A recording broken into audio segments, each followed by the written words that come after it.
আর তিনটা জিনিস, দুইটা তিনটা জিনিস বলবো। যদি আসলেই আপনি প্রস্তুতি নিতে চান তাহলে হক্কানি আলেমদের কাছে জিজ্ঞাসা করেন, আল্লাহওয়ালাদের সাথে তাআল্লুক জোড়েন, হক্কানি আলেমদের সাথে তাআল্লুক জোড়েন। আর তিনটা জিনিস নিজের জীবনে আজকের থেকে বাধ্যতামূলক করে নেন। সময় আমার কাছে কম, নাইলে দেখাইতাম আপনাদেরকে। কিছু জিনিস ভিতর থেকে বাহির করতে হবে, কিছু জিনিস ভিতরে ঢুকাইতে হবে। একটারে আরবিতে তাখলিয়া বলে, খালি করা, আরটা হলো তাহলিয়া মানে হুলুল, ভিতরে ঢুকাইতে হবে। ওটা খোলার সময় আমার কাছে নাই, কি বাহির করতে হবে, কি ঢুকাইতে হবে।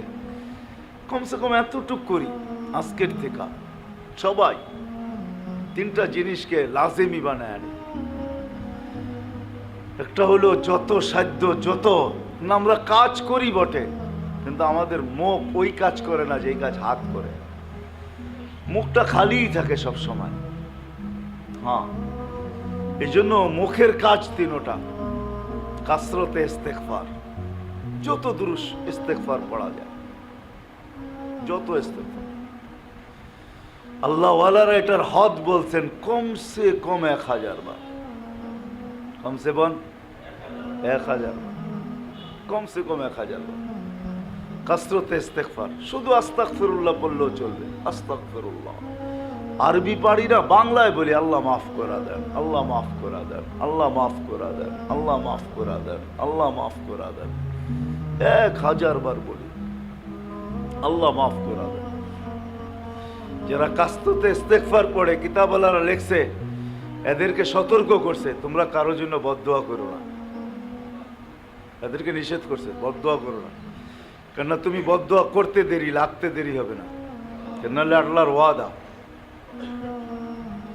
কেননা কাসরতে ইস্তেগফার আলা হাত উঠাবে আর এটা ফিরত আসবে, এটা হয় না। আল্লাহর ওয়াদা, হবে না। দোয়া কবুল।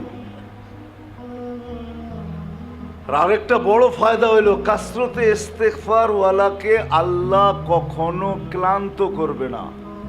দুনিয়ার ব্যাপারে ক্লান্ত করবে না, ক্লান্ত করবে না। কাসরতে ইস্তেগফার মনে থাকবে। দ্বিতীয় হইল বেশির থেকে বেশি কলেমা।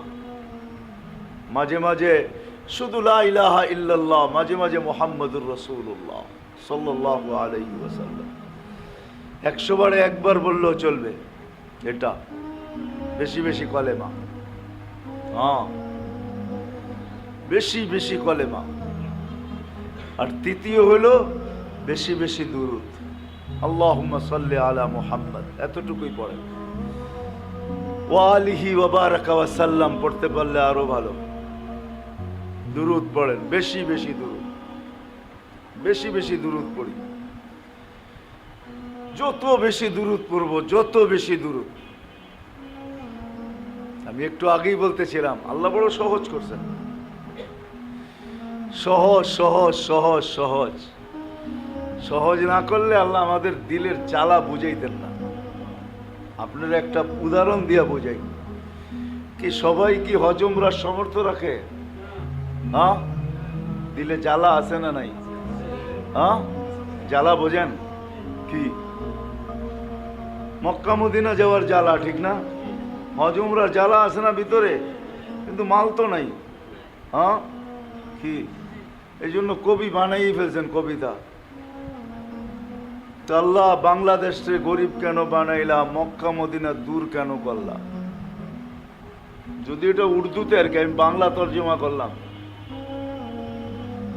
ইয়া ইলাহি মুঝে গরিব করনা क्यों है, বাংলা সে মুলকে মদিনা দূর করনা क्यों है।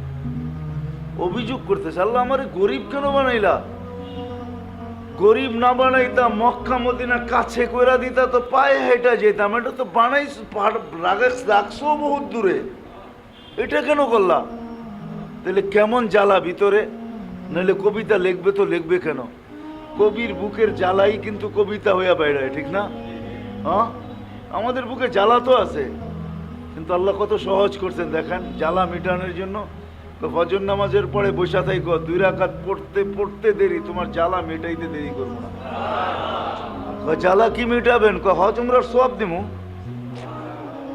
হজ উমরার দিবে না? দিবে না? সত্য তো? হ্যাঁ